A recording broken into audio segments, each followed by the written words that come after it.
नमस्कार। आप देख रहे हैं स्पेशल कवरेज न्यूज। मैं हूं शिव कुमार, मेरे साथ हैं संतोष पाठक जी। संतोष जी का बहुत बहुत स्वागत, बहुत बहुत अभिनंदन। बहुत बहुत धन्यवाद शिव जी। तमाम दर्शकों को नमस्कार। और एक अजीब सी स्थिति हो गई है इस देश में, जो सरकार बैठी हुई है। बड़ा अच्छा एक दिलचस्प है, वो हवा में उड़ने वाली कार और ये सब। तो एक बड़े मेरे बहुत ही करीबी मित्र है, वो कह रहे कि गडकरी जी को ट्रोल किया जा रहा है। गडकरी जी तो आम आदमी की समझ में आने वाली भाषा में बात कर रहे थे। जब इथेनॉल पे पूछा जाता है कि भैया आम आदमी की समझ में आने वाली बात बताओ, तो टेक्निकल बताने लग जाता है। और जहां टेक्निकल बातें बतानी है वहां वो आम आदमी, तो ठीक है, ये चलता रहता है। लेकिन ये मोदी के बेलगाम मंत्रियों की वजह से जनता परेशान है। जंतर मंतर पर एक व्यक्ति मरने के कगार पर पहुंच गया है। सरकार के कान पे जू तक नहीं रेंग रही। और ऐसी हालत में ये एक अघोषित आपातकाल की तरफ हम बढ़ रहे हैं। और ऐसे हालात में जहां विपक्ष को मोदी को सत्ता से बाहर उखाड़ फेंकने के लिए काम करना चाहिए, वहां विपक्ष आपस में जूतम पैजार में लगा हुआ है। आज सवाल शिवजी, जो सबसे बड़ा सवाल है, क्या वाकई अखिलेश यादव योगी आदित्यनाथ को हराना चाहते हैं उत्तर प्रदेश में? क्या राहुल गांधी वाकई नरेंद्र मोदी को हराना चाहते हैं, हटाना चाहते हैं? क्या राहुल गांधी वाकई गौतम अडानी के साम्राज्य को खत्म करना चाहते हैं? या अरविंद केजरीवाल की भाषा में कहूं कि सब मिले हुए हैं जी। अब उस सब में अरविंद केजरीवाल भी आ गए। एक बड़ी स्टोरी हम लेकर आए हैं कि कैसे राहुल गांधी के सांसद, अखिलेश यादव के सांसद जो कुछ कर रहे हैं, योगी आदित्यनाथ की बल्ले बल्ले हो गई है। अब योगी को लग रहा है कि सब कुछ मेरे हाथ में है। लेकिन जो योगी को थोड़ा सा डराना चाहते थे, झुकाना चाहते थे, उनकी अपनी पार्टी के दिल्ली दरबार के लोग, वो टेंशन में आ गए कि अखिलेश यादव कर क्या रहे हैं, राहुल गांधी कर क्या रहे हैं। तो एक बड़ी स्टोरी लेकर हम आए हैं। हमेशा की तरह शुरुआत आप करेंगे और उसके बाद एक एक करके तथ्यों को हम दर्शकों के सामने रखेंगे। जी शिव। आज देश में कई समस्याएं हैं और उन समस्याओं पर मोदी सरकार रोज घिर रही है।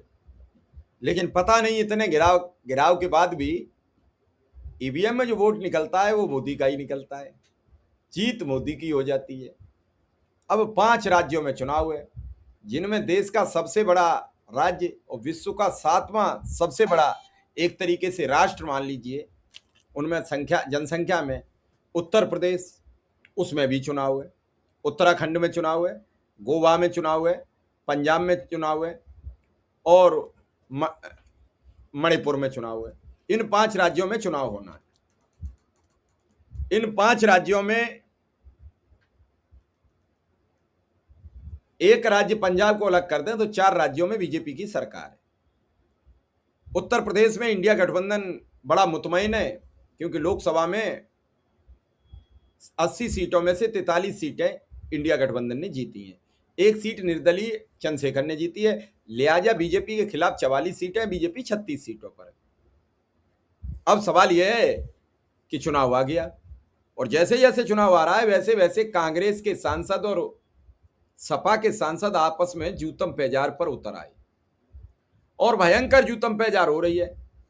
लगातार आप देख रहे हो इमरान मसूद पर सवाल खड़े हो रहे हैं। इमरान मसूद पूरी समाजवादी पार्टी और कांग्रेस के रिश्तों का फालूदा बनाए हुए हैं। अभी सुनने में आया था कि प्रियंका गांधी ये चाह रही थी कि प्रमोद तिवारी प्रदेश के प्रभारी बने, ब्राह्मण कांग्रेस के नजदीक आए। लेकिन राहुल गांधी की सोच थी कि दलित भी कांग्रेस के पास आए, क्योंकि मायावती असहाय होती चली जा रही है। चुनाव कैसे लड़ेंगी नहीं लड़ेंगी अभी तय नहीं हो पा रहा है। तो फिर राजेंद्र पाल गौतम, जो दिल्ली में कभी मंत्री हुआ करते थे अरविंद केजरीवाल की सरकार में, उन्हें कांग्रेस में सम्मिलित करा लिया था और कांग्रेस से अब वो उत्तर प्रदेश के प्रभारी बना दिए हैं। आते ही उनका ऐलान हुआ कि 200 सीटों पर हम तो बराबरी की टक्कर पर चुनाव लड़ेंगे। तब से सपा और कांग्रेस के आंतरिक संबंध जो हैं वो हिलते जुलते नजर आ रहे हैं। और आज तो इमरान मसूद की खबरों ने तहलका मचा दिया है। तो संतोष जी, क्या खबरें हैं और क्या इमरान मसूद चाह रहे हैं और कैसे है पूरा मामला? देखिए शिव जी, दर्शकों को बिना इंतजार करवाए सबसे पहले तो मैं डाल देता हूं कि भैया इमरान मसूद साहब चाह क्या रहे हैं। आपने जो कहा ना, ये स्क्रीन पर देखो। कांग्रेस पार्टी के लोकसभा सांसद इमरान मसूद कह रहे हैं कि समाजवादी पार्टी गठबंधन के लिए चिल्ला रही है और हम कांग्रेस है। अब क्या समाजवादी पार्टी चिल्लाते हुए क्या इमरान मसूद के कान में कहने गई थी क्या? या समाजवादी पार्टी इमरान मसूद के सहारनपुर वाले घर के बाहर बैठ के चिल्ला रही है? या दिल्ली वाले घर के बाहर बैठ के चिल्ला रही होगी, कहीं तो चिल्ला रही होगी शिव जी। बेतुका बयान है, जबरदस्ती का दिया गया बयान है, गठबंधन को तोड़ने में मददगार होने वाला ये बयान है। और आप इमरान मसूद के इस बयान को सिर्फ इमरान मसूद का बयान भर समझ के खारिज मत कीजिएगा। दोनों पार्टी में ऐसे बयान बहादुर है और हम दोनों पार्टी के बयान बहादुरों की बात करेंगे, लेकिन पहले जरा इमरान मसूद की बात कर लेते। देखिए, अब तक हमें क्या लगता है कि मुसलमान सांसद हो, विधायक हो, नेता हो, वो जो है वो बीजेपी के साथ कभी नहीं जाएगा। पश्चिम बंगाल ने वो भ्रम तोड़ दिया है। ममता बनर्जी के मुसलमान विधायक भी गए, ममता बनर्जी के मुसलमान सांसद भी गए। इमरान मसूद की क्रेडिबिलिटी पे सवाल नहीं उठा रहा, लेकिन मैं ये मानता हूं कि इमरान मसूद इतने भी बच्चे नहीं है कि वो जो कर रहे हैं उसका फायदा किसको होगा, कांग्रेस पार्टी को कतई नहीं हो। आप ये सवाल बार बार उठा रहे हो कि मुसलमानों के मुद्दे पर अखिलेश यादव चुप क्यों रहते हैं। मतलब अगर अखिलेश यादव मुसलमानों के मुद्दे पर बोलने लग जाए तो बीजेपी क्या करेगी शिव जी? मुल्ला मुलायम की जगह मुल्ला अखिलेश से करने लग जाएगी। ये क्या इमरान मसूद को ये बेसिक सी बात समझ में नहीं आ रही कि अब बोलने का टाइम नहीं है, करने का समय है। आपको बीजेपी से लड़ने का समय है। आप अपने ही सहयोगियों को फंसाना चाहते हैं, आप अपने ही सहयोगियों को सामने रखना चाहते हैं। बार बार ये कहने के, जब कांग्रेस पार्टी की तरफ से ये कहा जा रहा है कि कोई और नहीं बोलेगा, और ऐसी बात नहीं कि बयान बहादुर इधर नहीं है, बयान बहादुर दूसरी तरफ भी है शिव जी। अब ये देखिए, ये है समाजवादी पार्टी के लोकसभा सांसद, उनके प्रवक्ता हैं, उनके राष्ट्रीय सचिव है राजीव राय, बड़े सुलझे और समझदार हैं। क्या इनमें समझदारी नहीं है? इन्होंने राहुल गांधी को टैग कर दिया, प्रियंका गांधी को टैग कर दिया, मल्लिकार्जुन खड़गे को टैग कर दिया, कांग्रेस पार्टी को टैग कर दिया। बजाय इतने लोगों के टैग करने के सीधे अखिलेश जी के पास जाते और कहते कि सर शीर्ष लेवल पे बात कीजिए। और टैग ही करना था तो अखिलेश यादव को भी टैग कर ही देते, काहे को छोड़ दिया उनको? फिर इसमें आप बाकी लोगों को भी टैग कर ही देते। अब राजीव राय राहुल गांधी और प्रियंका गांधी से बात करें, मैं तो ये नहीं मानता कि अभी प्रोटोकॉल उस लेवल का आया है। जाहिर सी बात है कि राहुल गांधी और प्रियंका गांधी से अखिलेश यादव भी बात कर सकते। क्या ये राजीव राय को नहीं मालूम है? लेकिन वो सोशल मीडिया पर लिख रहे हैं राहुल गांधी को टैग करते हुए, प्रियंका गांधी को टैग करते हुए, खड़गे को टैग करते हुए, कांग्रेस पार्टी को टैग करते हुए, माननीय श्री राहुल गांधी जी कृपया अपनी टीम के आत्मघाती दस्ते से सतर्क रहिए। इनको यूपी चुनाव से पहले लगता है भाजपा से सुपारी मिल गई है। यूपी के लोगों की उम्मीदें हमसे हैं। इंडिया गठबंधन जरूरी है यूपी के लिए, कोई व्यक्ति विशेष जरूरी नहीं है। तो इंडिया गठबंधन अगर यूपी के लिए जरूरी है तो आप काहे सोशल मीडिया पर आकर लड़ रहे हो? आप काहे सोशल मीडिया पर आकर एक दूसरे से भिड़ते हुए नजर आ रहे हो? क्या ट्विटर पे टिकटों का बंटवारा होगा शिव जी? या मीडिया बाइट से टिकटों का बंटवारा होगा? या सोशल मीडिया पर टिकटों का बंटवारा होगा? या आपस में कुश्ती लड़ ले दोनों एक दूसरे के पास जाके, दोनों में से जो जीतेगा उसको ज्यादा सीटें मिल जाएगी, उस तरह से भी तय कर लेगी। आखिर तय कौन करेगा? तय राहुल गांधी, प्रियंका गांधी और अखिलेश यादव बैठ के करेंगे। यही लोग बैठ के तय करेंगे। पहले भी इन्हीं लोगों ने बैठ के तय किया था। तो फिर इस तरह की बयानबाजी क्यों, और इन बयान बहादुरों पर लगाम क्यों नहीं? ये एक बड़ा सवाल निश्चित तौर पर उठकर आ रहा है शिव जी। और इसी के जवाब में छुपा हुआ सवाल है कि क्या अखिलेश यादव वाकई उत्तर प्रदेश जीतना चाहते हैं? क्या राहुल गांधी वाकई भारतीय जनता पार्टी को हराना चाहते हैं? और अगर ये चाहते हैं तो इन बयान बहादुरों पर लगाम क्यों नहीं कसी जा रही है? अब देखिए, बयान बहादुर कब तक काबू में आते हैं। बयान बहादुर तो बयान बहादुर है। दरअसल संतोष जी, समस्या क्या है, अखिलेश यादव को जमीन पर उतरना पड़ेगा। जमीन पर उतरकर एक बार 2012 की तरह हुंकार भरनी पड़ेगी। बिल्कुल जनता नाराज बैठी है। जनता ये भरोसा नहीं कर पा रही है कि हम बागडोर किसके हाथ में सौंपें। ऐसा नहीं है, जब तक बीजेपी का वोट प्रतिशत नहीं बढ़ेगा तब तक ज्ञानेश कुमार भी बहुत ज्यादा मदद नहीं कर सकते। हाँ, वोट प्रतिशत बढ़ रहा होगा तो निश्चित ज्ञानेश कुमार मदद कर देंगे, इसमें भी कोई दो राय नहीं है। और वोट प्रतिशत नहीं बढ़ रहा होगा तो ज्ञानेश कुमार के हाथ में कुछ नहीं होगा, फिर ज्ञानेश कुमार मदद नहीं कर पाएंगे, इसमें भी कोई दो राय। भाई मान लीजिए वो 20% या 15% मदद करेंगे। 15% मदद तो तब करेंगे जब आपका वोट 40%, 30% हो। और वो अगर आपका वोट प्रतिशत कम रह जाता तो कितनी मदद कर पाएंगे? अखिलेश यादव को बड़ी पार्टी है, यूपी के मुख्यमंत्री बनेंगे, उन्हें ही थोड़ा बढ़कर इस मुद्दे को खत्म करना होगा। अगर वो ये सोचें कि इमरान मसूद तो इसलिए अखिलेश से नाराज है कि इससे पिछले 2022 के चुनाव में अखिलेश यादव ने उन्हें बसपा से अपनी पार्टी में शामिल करा लिया और बाद में उन्हें टिकट नहीं दी, तो उनकी नाराजगी है। मजबूरन फिर वो बसपा में गए और फिर बसपा से निकल के वो कांग्रेस में आए और कांग्रेस से वो टिकट पा गए। जिस सीट पर वो चुनाव लड़ रहे थे उस पर उन्हीं के प्रतिद्वंदी ने कांग्रेस ज्वाइन कर ली और कांग्रेस ने अंतिम समय में उन्हें टिकट नहीं दी। टिकट न देने के चक्कर में वो छोड़कर अब वो बसपा में चले गए और वो सहारनपुर सदर से बसपा के उम्मीदवार बन चुके हैं। फिरोज आफ्ताब नाम है उनका। वो और इमरान मसूद 36 का आंकड़ा है। फिरोज आफ्ताब जी पहले सपा में थे, इमरान मसूद कांग्रेस में थे, दोनों इकट्ठे कांग्रेस में हुए तो एक कांग्रेस छोड़ के इधर आ गए। ये लड़ाई आपसी अहंकार की है। राहुल गांधी ने नहीं कहा होगा इमरान मसूद तुम जाओ और सपा को गालियां दो, और शायद ये पता लगे तो वो नाराज भी होंगे, लेकिन इमरान मसूद को अपने भाई और दामाद बेटा सब लड़ाने। अगर सपा से गठबंधन रहेगा तो जिले में एक आध सीट सपा कांग्रेस को मिलेगी, तो एक आध उम्मीदवार होगा, तो उसमें जरूरी नहीं है कि इमरान मसूद का ही परिवार हो। लेकिन काजी परिवार से अलग जाएगी राजनीति तो अन्य लोगों को, मुसलमानों को मौका नहीं मिलेगा। इस लिहाज से वो चाह रहे हैं गठबंधन टूट जाए, भले ही मेरे ऊपर ही टूट जाए, तो मैं अपने सब खानदान को तो चुनाव लड़वा दूंगा, हारो चाहे जीतो।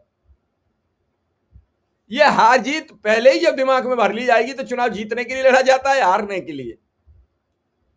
इमरान मसूद आज सांसद है, उसमें अखिलेश यादव का सहयोग है, और अखिलेश यादव सांसद है उसमें कांग्रेस का सहयोग है, इमरान मसूद का सहयोग नहीं है। एक दूसरे के जब गठबंधन करते हैं तो ऐसा नहीं है कि एक के सहयोग से सब जीतते हैं। ये बड़ा फीलिंग गलत हो रही है सपा और कांग्रेस में। कांग्रेस वाले समझते हैं कि राहुल के वजह से अखिलेश यादव जीतते रहे, और राहुल अखिलेश के समर्थक समझते हैं कि सपा कांग्रेस का तो कोई वजूद है ही नहीं, वो हमारी वजह से जीतते रहे। लेकिन आपसे सवाल मेरा यह है, क्या इस गठबंधन की लड़ाई में शाह परेशान होते नजर आ रहे हैं कि फिर योगी बन जाएंगे सीएम, और सीएम बन जाएंगे तो प्रधानमंत्री पद के प्रबल दावेदार होंगे, और योगी कह रहे हैं कि मजा आ रहा है, गाना तो बजाता कहो नरेंद्र मजा आ रहा है, लेकिन यहां योगी को मजा आ रहा है। नरेंद्र परेशान है, शाह परेशान है, तो क्या कुछ ऐसा भी आपको होता प्रतीत दिख रहा है? देखिए शिव जी, मेरे पास जो इन्फॉर्मेशन थी, मैं अगर इन्हीं के सर्वे की बात मानूं, भारतीय जनता पार्टी का वोट बैंक आज की हालत में कम नहीं हो रहा है। 1 से 1.5%, 2% का इजाफा ही होने जा रहा है। लेकिन इसके बावजूद भारतीय जनता पार्टी आज की तारीख में अगर चुनाव हो जाए तो 403 में से 180 सीट पर आ रही है, मतलब वो चुनाव हारकर सत्ता से बाहर। इस चीज के बाद से बीजेपी और आरएसएस में कैसा हड़कंप बचा हुआ है। खबर आई कि 100 से ज्यादा विधायकों के टिकट काटेंगे। ये भी खबर आई कि अब उस 180 को कैसे आप 225 तक पहुंचाओगे। नितिन नवीन गए तो उन्होंने बीजेपी की लंबी चौड़ी मैराथन बैठक ली 2 दिनों तक, और सहयोगी दलों के साथ भी बैठक की। छोटे छोटे कुछ और सहयोगी दल भी जोड़े जा सकते हैं। जो सहयोगी दलों के वोट बैंक है उसको इस तरह से जोड़ा जा रहा है कि जहां जहां सपा या कांग्रेस के मजबूत उम्मीदवार हो उनको भी हराया जा सके। ये तमाम चीजें वो जोड़ते हुए नजर आ रहे हैं, बनाते हुए नजर आ रहे हैं, ये तमाम चीजें कर रहे हैं। अब जब इसको सीट वाइज में आप जाएंगे शिव जी, मैं बड़ा ये, अब जो है चुनाव आपको बीजेपी के स्टाइल में ही लड़ना पड़ेगा। एक एक सीट पर आपको देखना पड़ेगा कि कितने वोट हमारे बढ़ सकते हैं, कितने बढ़ने चाहिए। लेकिन वो तब होगा जब आप ग्राउंड जीरो पर एक एक विधानसभा सीट पर समाजवादी पार्टी और कांग्रेस पार्टी के मंडल अध्यक्ष मिलकर काम करें। कैसे काम करेंगे? जब दोनों लोकसभा सांसदों ने एक दूसरे के खिलाफ मोर्चा खोल रखा है। आपने कहा राहुल गांधी ने नहीं कहा होगा, बिल्कुल राहुल गांधी ने नहीं कहा होगा इमरान मसूद को, बिल्कुल अखिलेश यादव ने नहीं कहा होगा राजीव राय को, लेकिन ये दोनों अखबार तो पढ़ते हैं, और अगर नहीं पढ़ते हैं तो फिर नेता बने रहने का हक नहीं है। इन दोनों लोगों को खबरें तो मिलती होगी, अगर नहीं मिलती है तो इनको आसपास के तमाम लोगों को हटा देना चाहिए, या खुद ही राजनीति से संन्यास लेके एक ऑस्ट्रेलिया चला जाए और दूसरा कहीं और जाना चाहे तो चला जाए, सीधी सी बात। अगर आप राजनीति में हो तो आपको ये सब चीजें पता रहनी चाहिए, और अगर आप इसलिए इन सब चीजों को हवा दे रहे हो कि 10, 15, 20 सीटें ज्यादा मिल जाए किसी को, यही वजह हो सकती है शिव जी, या कोई एक जिला ज्यादा मिल जाए या कोई एक सीट ज्यादा मिल जाए, लेकिन उससे इतना आप गड़बड़ झाला पैदा कर दोगे जैसा बिहार में हुआ, अंतिम समय तक सीटें तय नहीं हो पाई, नतीजा आप हार गए। करना क्या था आपको? 1 साल पहले तय करते, 6 महीने पहले तय करते। हाँ, उसमें भी मैं आपको बता देता हूँ, हो सकता है उसमें से 25-30% उम्मीदवार बीजेपी तोड़ लेती, ईडी लगा के, सीबीआई लगा के, आईटी लगा के। तो जरूरी थोड़ी कि एक ही उम्मीदवार तैयार करते, एक को घोषणा करते, पैनल में 1-2 बना के रखते, तैयार रखते, लेकिन सीट को लेकर आपस में न रखते। ये चीजें बता रही है। अगर आप जुलाई के महीने में लड़ रहे हो तो ये लड़ाई आपकी जनवरी फरवरी तक जाएगी, आखिर समय तक सीटों का फैसला नहीं होगा, फिर फ्रेंडली फाइट की स्थिति आएगी और ऐसे में योगी आदित्यनाथ बढ़त बनाते हुए नजर आएंगे और फिर योगी को दिल्ली दरबार की जरूरत नहीं पड़ेगी। अमित शाह टेंशन में क्यों है? क्योंकि उनको लगा कि योगी को दिल्ली दरबार की जरूरत पड़ेगी तो हम अपनी बातें भी कुछ ना कुछ मनाएंगे। इस बार 6 मार्च का खेल होना है शिव। इस बार यूपी में बीजेपी के टिकट बंटवारे में क्या अमित शाह की चलेगी, यानी गुजराती लॉबी की चलेगी, या योगी आदित्यनाथ की चलेगी? ये सबसे बड़ी लड़ाई।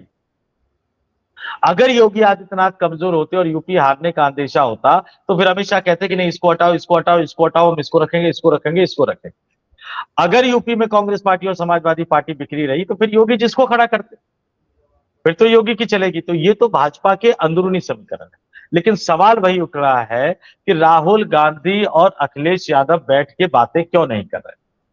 बार बार ये लोग कहते हैं बीजेपी के स्लीपर सेल, बीजेपी के एजेंट। अरे एक बार तस्दीक तो कर लो, पता तो कर लो कि अपनी अपनी पार्टी में कौन कौन से बीजेपी को फायदा पहुंचा रहे हैं। कुछ लोग जानबूझ के पहुंचा रहे होंगे, कुछ लोग जोश जोश में अनजाने में पहुंचा रहे होंगे। तो जो लोग जानबूझकर, सपा के एक प्रवक्ता फखरुल हसन तो कह रहे हैं कि ये बीजेपी के स्लीपर सेल हैं जो कांग्रेस में, जो बीजेपी से सुपारी लेकर कांग्रेस और सपा का नुकसान कर रहे हैं।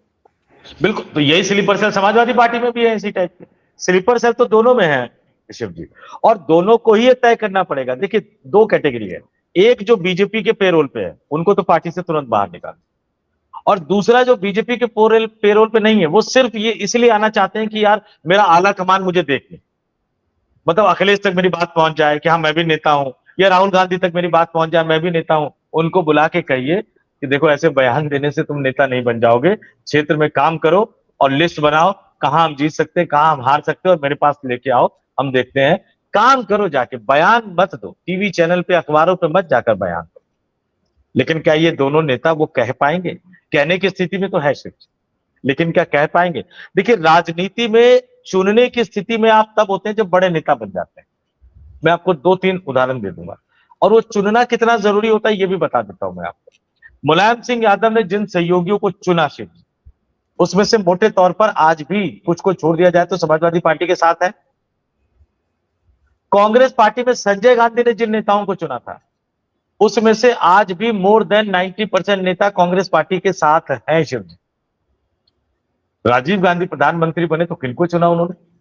हवा हवाई अमिताभ बच्चन को, जिनके बारे में इंदिरा गांधी प्रधानमंत्री रहने के दौरान राजीव गांधी को कह चुकी थी कि अमिताभ बच्चन को कभी राजनीति में लेके मत आना। लेकिन राजीव गांधी ने गलती की। गोविंदा, राजीव गांधी नहीं, राजीव गांधी नहीं, गोविंदा तो बात में। राजीव गांधी किसको लेकर आए? अरुण सिंह को, अरुण नेहरू को। पहली फुर्सत में सब साथ छोड़ के चले गए, सब साथ छोड़ के चले गए। राहुल गांधी, हाँ नहीं, राज बब्बर का किस्सा दूसरा है शिव जी। उनको तो एक राज बब्बर तो उनको जिस तरह से अपमानित किया गया वो तो बड़ा व्यक्तिगत किस्सा है, कभी बताऊंगा मैं आपको, जब समाजवादी पार्टी में थे वो। राहुल गांधी किसको चुने? जब आप पावरफुल थे शिव जी। मैं वही तो कह रहा हूं कि जब आप पावरफुल होते तब आपको टीम बनानी होती है। राहुल गांधी ताकतवर थे, जो चाहते थे कर सकते थे। किसको चुना उन्होंने? ज्योतिरादित्य सिंधिया। अब मैं जरा दर्शकों को थोड़ा सा बता देता हूं। ज्योतिरादित्य सिंधिया की दादी विजयराजे सिंधिया, करियर शुरू किया कांग्रेस से, कांग्रेस की सरकार गिराकर वो भारतीय जनता पार्टी में, जब भारतीय जनसंघ में आई, और भारतीय जनता पार्टी के संस्थापक मेंबर थे। हर तरीके से मदद दी उन्होंने, फंड और बाकी चीजों से। उनके पिता माधवराव सिंधिया राजनीति भारतीय जनता पार्टी से शुरू की और बाद में कांग्रेस में जाके बड़े नेता बने।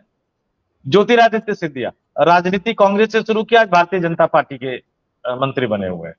इसी तरह से वो लेकर आए मिलिंद देवड़ा को, इसी तरह से लेके आ रहा है जितिन प्रसाद को, इसी तरह से वो लेके आए आरपीएन सिंह को, इसी तरह से लेके आए वो सचिन पायलट को छोड़ के बाकी सब का है। तो शिवजी, सहयोगी तो आपको ढंग के चुनने पड़ेंगे कि आपके इर्द गिर्द रहने वाले कौन हो, जो आपको सही तरह की सलाह दे सके, और इर्द गिर्द रहने वाले ऐसे लोग भी होने जो आपको बता सके कि अखिलेश जी सिर्फ प्रेस कॉन्फ्रेंस करने से काम नहीं चलेगा, राहुल जी बार बार विदेश जाने से काम नहीं चलेगा। दिक्कत यह है कि इन दोनों के इर्द गिर्द कोई ऐसा नेता नहीं है जो इनको आईना दिखा सके और जो इनको सच बता सके। और जो इन लोगों ने पत्रकारों की टीम चुनी हुई है, कुछ यूट्यूबर अखिलेश यादव के साथ है जो कहते हैं कि आप तो ब्रह्मांड के सबसे बड़े नेता हो, बस मुख्यमंत्री बनने वाले हो आप। कुछ तो उनको भारत का गृह मंत्री बना चुके हैं कुछ यूट्यूबर शिव जी। मैं जानता हूं कि आपसी बातचीत में कई यूट्यूबर उनको कहते हैं कि अखिलेश जी अगले गृह मंत्री आप ही हो, आप अगले अमित शाह आप ही हो आप। और ऐसे कुछ कांग्रेस वाले भी हैं जो उनको हमेशा प्रधानमंत्री बनाते रहते हैं। उस दुनिया से बाहर निकलिए और निंदक नियरे राखिए, उस परंपरा को जरा सा अपनाइए, आंगन क्योंकि कुटी बहुत जरूरी है।